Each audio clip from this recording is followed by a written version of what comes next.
acupuncture. Pag nanakupuncture ako, relieve agad ako. Parang may oxygen na yung baga ako, nakakaano agad ako sa kanya. Maganda. Naalis agad yung hingal ko. Traditional na Chinese medicine ang acupuncture na ginagamitan ng karayom sa pamamagitan ng pagtusok sa partikular na bahagi ng ating katawan. Nababalanse ang daloy ng qi o energy flow para sa tamang harmony ng ating sistema. Isang way to also help manage disease. No, hindi man siya actually a cure for a lot of diseases, but it will help manage a lot of problems also.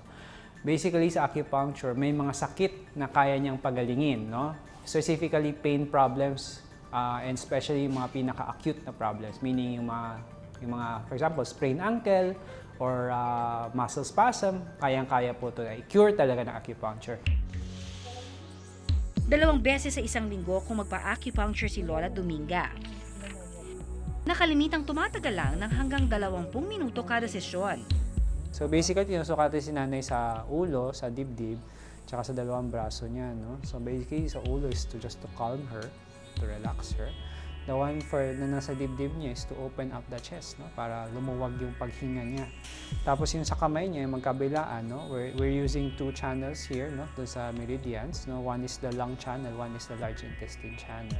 So basically, ito yung dalawang channel kasi na magkapares sa Chinese medicine. No? And this is to help the lung become more balanced. Dahil daw sa regular na pagpapa-acupuncture ni Lola Dominga, di umano, bihira siyang atakihin ng hika. Ang acupuncture treatment, kalimitang nagkakahalaga mula 500 hanggang 2,500 depende sa klinika. Pero giit ni Doc Stan, hindi raw maituturing na direktang gamot ang acupuncture sa hika ni Lola Dominga, kundi tulong lang para guminhawa ang kanyang pakiramdam. But when it comes to long-term diseases, chronic diseases, asthma, hypertension, diabetes, etc., more of to help manage the condition rather than to cure. Ang acupuncture, sinasabing malaking tulong din sa iba pang mga sakit o kondisyon.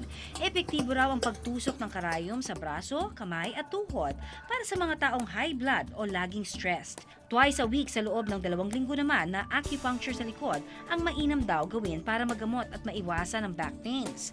Habang tenga, tiyan at tagiliran naman ang pinupuntarya ng karayom kung gusto magpapayat o magbawas ng timbang. May direktang connection kasi yung tenga sa utak. So, dun sa tenga, nilalagyan natin ng points yun, nilalagyan natin needles doon for appetite suppression. Okay? Para hindi sila mabilis magutom or mabawasan yung cravings. Para sa ibang mga takot sa karayom ng acupuncture, huwag na matakot dahil uso na rin ngayon ang tinatawag na laser acupuncture. Sa halip na needle, gumagamit sila ng cold laser technology para ma-stimulate ang mga acupuncture points sa katawan. Normally, kapag nag-acupuncture, yung traditional na tinutusok, matagal nakaiwan yung needle, no? It will take around 30 to 45 minutes.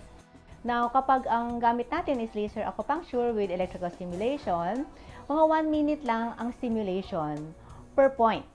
May point finder ito na direktang tumutusok sa acupuncture points. Di tulad ng tradisyonal na acupuncture na tinutusok sa iba't ibang bahagi ng ating katawan, ang focus nila sa laser acupuncture. Auriculotherapy o concentration lang sa tenga ng pasyente. Kada sesyon ito, 2,500 pataas. More of addictions ang focus namin sa auriculotherapy. Focus namin sa addictions, this one is food, which is for the weight loss. Okay, you have smoking. Okay, you have also drug and alcohol. Para sa mga stressed at may mga dinaramdam na karamdaman pero walang sapat na budget, subukan naman ang tinatawag na acupressure na epektibong sagot kontra tensyon. Pwede itong gawin kahit sa loob lang ng bahay. Acupressure borrows on the principles of acupuncture or Chinese medicine actually. So, pero instead of needles, we use finger pressure lang. So, whether it's the thumb or whatever. And yung studies on acupressure, more on related to massage. Yung nakikita nilang therapeutic benefits. Sinasabing ang pagmasahe sa pagitan ng hintuturo at hinlalaki makatutulong daw sa pagkawala ng sakit ng ulo at stress. Ang pagdikit ng pagdiin naman sa pagitan ng hintuturo at hinlalaki pwedeng makatulong kontra depresyon at ilang mind problems.